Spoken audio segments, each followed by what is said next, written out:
வணக்கம் நண்பர்களே, welcome to உங்கள் நண்பன். இன்றைக்கி நம்ம பார்க்க போகிற ரெசிபி ரொம்ப ஹெல்த்தியான டேஸ்டியான ஒரு ரெசிபி, இஞ்சி லேகியம். ஏன்னா லேகியம் அப்படின்னு பார்க்காதீங்க, இது நம்ம டைஜஸ்டிவ் பவரை இன்க்ரீஸ் பண்ணுது. இப்போ லாக்டவுன் பீரியடில் நம்ம நிறைய அன்வான்ட் கூட சாப்பிட்லாம், வீட்டில் இருக்கிறோம் அப்படின்னு நிறைய சாப்பிட்லாம். ஸோ இதையும் சேர்த்து சாப்பிட்டிங்கன்னா நீங்கள் சாப்பிட்றது எல்லாமே ஈஸியாக டைஜஸ்ட் ஆயிரும். ரெண்டாவது, இதில் இஞ்சி தான் மெயினாக இருக்கிறதுனால இன்றைக்கி இருக்கிற நிலைமைக்கு நமக்கு சளியும் கண்ட்ரோல் பண்ணும். ஸோ அதனால் கட்டாயமாக எடுத்துக்கோங்க. வாங்க வீடியோக்குள்ளார போகலாம். அதுக்கு முன்னாடி நம்ம சேனலை சப்ஸ்கிரைப் பண்ணல அப்படின்னா உடனே சப்ஸ்கிரைப் பண்ணிவிடுங்க. ஃபஸ்ட்டு இதுக்கு நம்ம ஒரு அரை மூடி தேங்காய் எடுத்துருக்குறோம். அதை துருவிட்டு நல்ல ஆயில் ஊற்றி ஃப்ரை பண்ணி எடுத்துக்கோங்க. அது நல்ல ப்ரௌனாக டர்ன் ஆகிற வரைக்கும் ஃப்ரை பண்ணிக்கோங்க. இதுக்கு பேசிக்காக ஒரு பேஸ்ட் ரெடி பண்ணுவோம். அந்த பேஸ்ட்டுக்கான ரெக்குயர்மெண்ட் தான் இந்த தேங்காய். ஸோ தேங்காவை நல்லா ஃப்ரை பண்ணி எடுத்துக்கோங்க. அது கூடவே கொரியாண்டர் சீட்ஸும் நம்ம ஃப்ரை பண்ணணும். ஃபஸ்ட்டு இதை ஃப்ரை பண்ணி எடுத்து ஆற வச்சுக்கலாம். ஆற வச்சுட்டு ஒரு 4 டேபிள் ஸ்பூன் அளவுக்கு கொரியாண்டர் சீட்ஸ், தனியாக இருக்குது இல்லைங்களா, அது ஒரு 4 டேபிள் ஸ்பூன் எடுத்து அதையும் நம்ம இந்த மாதிரி ஆயிலில் போட்டு ஃப்ரை பண்ணிவிட்டு அதுவும் கலர் சேஞ்ச் ஆகிற வரைக்கும் ஃப்ரை பண்ணலாம். பண்ணிவிட்டு ரெண்டையுமே நம்ம ஆற வச்சுட்டு அதுக்கப்புறமா பேஸ்ட் பண்ணலாம். ஏன்னா சூடாக இருக்கும்போது நம்ம மிக்ஸி ஜாரில் போட முடியாது.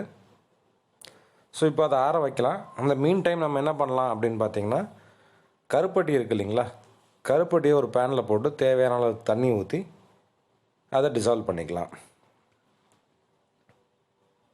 கருப்பட்டி நீங்கள் முழுசாக போட்டாலுமே ஓகே, இந்த மாதிரி உடச்சி போட்டிங்கன்னா கொஞ்சம் சீக்கிரமாக ப்ராசஸ் ஆகிடும். ஸோ அதை நனையிற அளவுக்கு தண்ணி ஆட் பண்ணிக்கோங்க. இல்லை உங்களுக்கு தேவையான அளவுக்கு தண்ணி எவ்வளவோ ஆட் பண்ணிக்கோங்க. நான் ஒரு 1.5 டம்ளர் ஆட் பண்ணியிருக்கேன். ஸோ இது நல்லா டிசால்வ் பண்ணிவிட்டு நல்லா சூடாகிடுச்சு. இப்போ நம்ம இதை ஸ்டெயின் பண்ணிடலாம். ஏன்னா இதில் கொஞ்சம் தூசி மண்ணெல்லாம் இருக்கும், கல்லெல்லாம் இருக்கும். அதை ஸ்டெயின் பண்ணி தனியாக எடுத்து வச்சுக்கோங்க.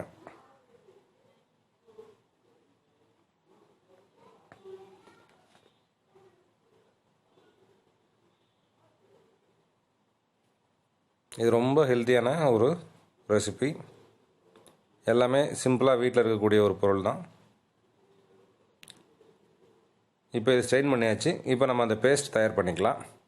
1 கப் அளவுக்கு ஜிஞ்சரை கட் பண்ணி வச்சுருக்குறோம். அது கிரேட் பண்ணியும் போடலாம், இல்லை இந்த மாதிரி சின்ன சின்னதாக சாப் பண்ணியும் வச்சுக்கலாம். ப்ளஸ் வந்து அரை கப் அளவுக்கு கிஸ்மிஸ் இருக்குது இல்லைங்களா, அதை சாப் பண்ணி வச்சுருக்கோம். இது ரெண்டையும் ஆட் பண்ணிக்கோங்க. கூடவே நம்ம ஃப்ரை பண்ணி வச்சுருக்கிற கோகோனட்டும் தனியாக இருக்குது இல்லைங்களா, அதையும் ஆட் பண்ணிவிட்டு நம்ம இதை ஒரு ஃபைன் பேஸ்ட் பண்ணிக்கலாம். இதுக்கு தேவையான அளவுக்கு தண்ணியும் ஆட் பண்ணிக்கோங்க. அப்போ தான் நல்லா பேஸ்ட்டாக அரையும். தண்ணி மொத்தமாக ஊற்ற வேண்டாம், கொஞ்சமாக ஊற்றி அரைச்சிட்டு பார்த்துட்டு எப்படி இருக்குதுன்னு பார்த்துட்டு அதுக்கப்புறம் தேவைப்பட்டால் தண்ணி ஆட் பண்ணிக்கோங்க. இது நல்லா ஃபைன் பேஸ்ட்டாக அரைச்சி எடுத்துக்கோங்க. இப்போ அதையும் தனியாக வச்சுக்கலாம். நமக்கு கருப்பட்டி தண்ணியும் தனியாக இருக்குது. இப்போ என்ன பண்ணலான்னா, ஒரு பேனில் திரும்ப நல்லெண்ணெய் ஆட் பண்ணிவிட்டு அது சூடானதும் அந்த பேஸ்ட்டை ஆட் பண்ணி அந்த ஆயிலில் அந்த பேஸ்ட்டை நல்லா குக் பண்ணுங்கள். கொஞ்சம் நேரம் சாட்டே பண்ணுங்கள்.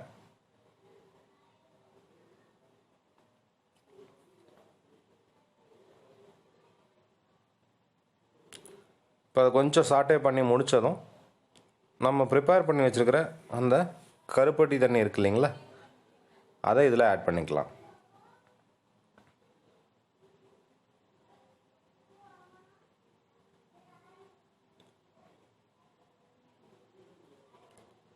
ஃபஸ்ட்டு இதில் பாதி ஆட் பண்ணிக்கோங்க.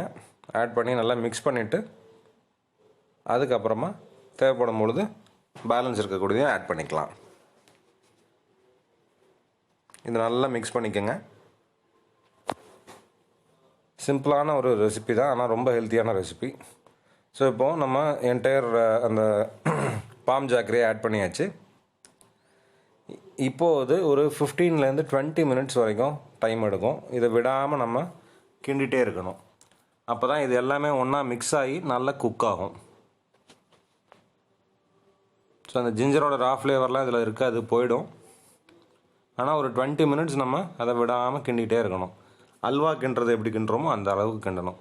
ஸோ இப்போ பார்த்திங்கன்னா தெரியும் உங்களுக்கு, ஒரு 15 நிமிஷத்துக்கு அப்புறமா பார்த்திங்கன்னா உங்களுக்கு இந்த அளவுக்கு கொஞ்சம் திக்கான கன்சிஸ்டன்சியும் வந்துடும். ஸோ இப்போ நம்ம என்ன பண்ணலான்னா, கொஞ்சமாக கீ ஆட் பண்ணிக்கலாம்.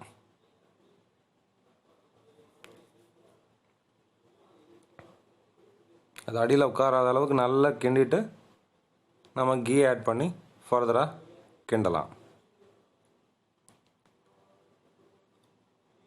நான் ஒரு 3 ஸ்பூன் கீ ஆட் பண்ணியிருக்கேன். நீங்கள் உங்களுக்கு எப்படி தேவையோ அதுக்கு தகுந்த மாதிரி ஆட் பண்ணிக்கலாம். சிலருக்கு கீ ரொம்ப பிடிக்கும், அதிகமாக ஆட் பண்ணுவீங்க. பட் இந்த அளவு போதுமானது. ஸோ இன்னும் ஃபர்தராக ஒரு 5 மினிட்ஸ் நீங்கள் இதை அப்படியே கிண்டிங்க அப்படின்னா அல்வாவுடைய கன்சிஸ்டன்சி வந்துடும். அது ரோலிங் கன்சிஸ்டன்சின்னு சொல்லுவாங்க. அது பார்க்கும்போதே அப்படி ரோல் ஆகும் உங்களுக்கு கிண்டும் பொழுதே. பாருங்கள், இந்த கன்சிஸ்டன்சி தான் சரியான கன்சிஸ்டன்சி. இந்த ஸ்டேஜ் வரும்பொழுது நம்ம ஸ்டவ்வை ஆஃப் பண்ணிடலாம். ஆஃப் பண்ணிவிட்டு ஃபைனலாக நம்ம இதில் லெமன் ஜூஸ் ரெடி பண்ணி வச்சுருக்கோம். அதை மட்டும் இதில் ஆட் பண்ணிக்கலாம். இது ஆப்ஷனல் தான், வேணுங்கிறது இல்லை. சிலர் இதில் வந்து ஹனி ஆட் பண்ணுவாங்க, உங்கள் விருப்பம்தான். ஸோ நான் லெமன் ஜூஸ் மட்டும் ஆட் பண்ணியிருக்கேன். அதை நல்லா மிக்ஸ் பண்ணிவிட்டு ஹாட்டாக சர்வ் பண்ணலாம். இது டைஜஷனுக்கு ரொம்ப ரொம்ப நல்ல ஒரு ரெசிபி. ப்ளஸ் இன்றைக்கி இருக்கிற சிச்சுவேஷனுக்கு சளி வர்றதையும் இது அவாய்ட் பண்ணும். ஏன்னா இது பேஸ் இன்க்ரீடியண்ட்டே உங்களுக்கு ஜிஞ்சர் தான். பார்த்துருப்பீங்க எவ்வளோ ஜிஞ்சர் நம்ம யூஸ் பண்ணியிருக்கோம் அப்படின்னு சொல்லிட்டு. ஸோ இது உங்கள் வீட்டில் இருக்கக்கூடிய குழந்தைகளுக்கு செஞ்சு கொடுங்க. இம்யூன் பவரும் இன்க்ரீஸ் ஆகும். இந்த வீடியோ பயனுள்ளதாக இருக்கும்னு நினைக்கிறேன். உங்கள் நண்பர்களுக்கும்